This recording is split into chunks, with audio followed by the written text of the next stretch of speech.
তোমরা নিশ্চয়ই জানো that the sun rises in the east and sets in the west.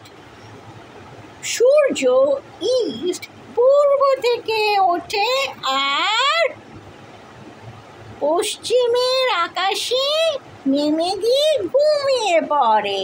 এইভাবে দিন শুরু আর শেষ হয়। সূর্য উদয় হয় পূর্ব দিকে আর পশ্চিম দিকে অস্ত যায়। সূর্য যদি না উঠত কি হতো? ইন্ডিয়ার ওপর কি হতো?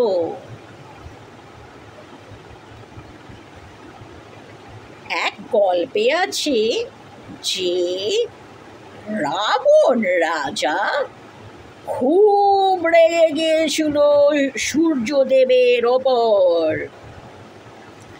সূর্য ইস্ট পূর্ব থেকে ওঠে। সূর্য যখন উঠত তখন ওনার রাজপ্রাসাদের ওপর পড়ত। ওনার ছিল সোনার লঙ্কা, রাজপ্রাসাদের ওপর পড়ত আর রাবণ রাজার গরম লাগত। রাবণ রাজা খুব ক্ষেপে উঠলেন। তিনি সূর্যদেবের সঙ্গে যুদ্ধে নামলেন। অত তেজস্বী সূর্য ভয় পেয়ে গেল, ভয় জুজু হয়ে গেল। সূর্যদেব বলল, রাবণ রাজা, আমি আর আপনার রাজপ্রাসাদের ওপর আমার সানবিমস ফেলবো না, সূর্যের কিরণ ফেলবো না, কিন্তু এর জন্য আরো গুরুতর এক ব্যাপার হলো, সূর্য যখন ওঠে ফসল ফলে, আমরা ফসল খাই। শুধু আমরা নয়, জন্তু জানোয়াররাও খায়। তখন খেতে ফসল নষ্ট হতে শুরু করলো। পেটে খিদেই, অন্ন নেই, খাবার নেই, খুব কমে গেছে। চারদিকে অন্ধকার, অন্ধকারে থাকতে শুরু করলো রাবণ রাজার দেশের প্রজারা, পাখিরা, পশুরা।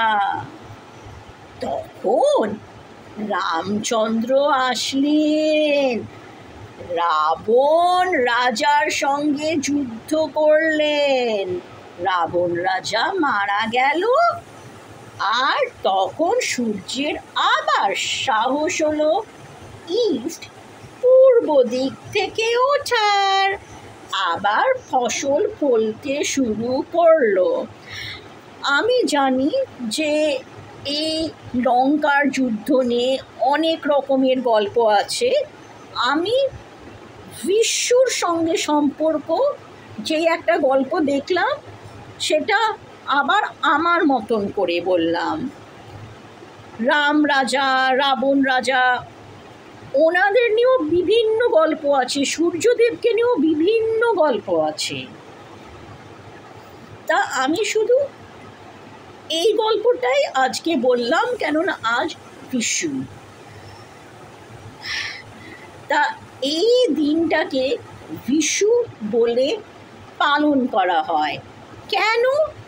সূর্যদেব আবার ফিরে আসলেন, আবার সানরাইজ সানসেট হতে শুরু করলো। আর বিশুতে বিষ্ণু এবং কৃষ্ণ দুজনকেই প্রার্থনা করা হয়। আরেকটি গল্প হচ্ছে, নরকাসুর নামে একজন অসুর ছিলেন। নরকাসুরের মা ছিলেন ভূমিদেবী, গডেস অফ আর্থ, আর পিতা ছিলেন বরাহ অবতার। বিষ্ণু অনেক অবতার নিয়ে জন্মগ্রহণ করেন। যখন তিনি বরাহ বা বোর হিসেবে জন্মগ্রহণ করেন তখন বরাহ অবতার। কিন্তু বিষ্ণু কেন কৃষ্ণ অবতারে নরকাসুরকে মারলেন? নরকাসুর একজন রাজা ছিলেন।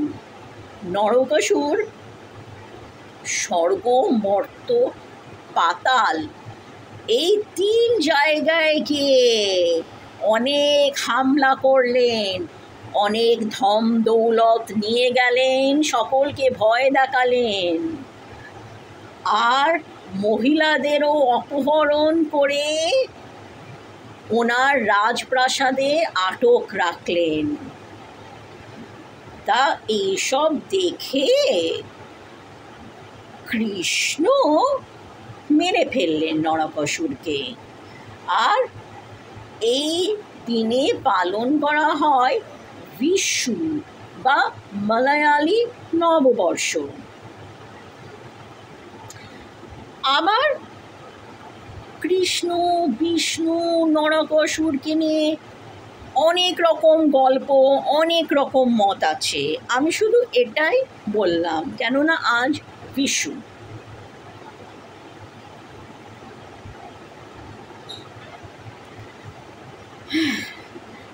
আর বিশু চাষিদের জন্য খুব গুরুত্বপূর্ণ। কেননা বিশুতে মাটিতে প্লাউ পড়ে। প্লাউকে কি বলা হয়? লাঙল পড়ে, লাঙল চালানো শুরু হয়।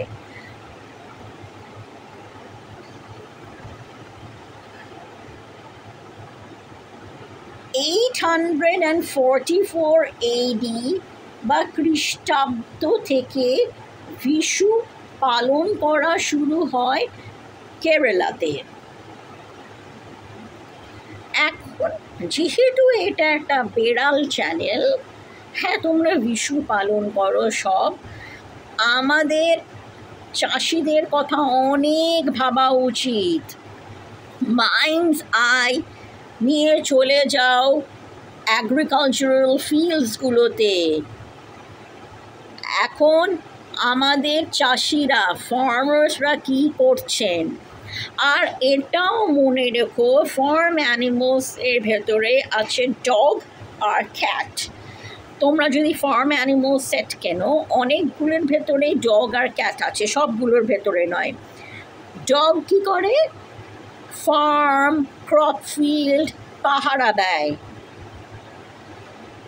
যেহেতু পাহারা দেয়, ডাকাত ঢুকতে পারে না, অনেক সময় অন্য জন্তু যারা খেতে আসে ঢুকতে পারে না, আর বেড়াল ইঁদুর ধরে।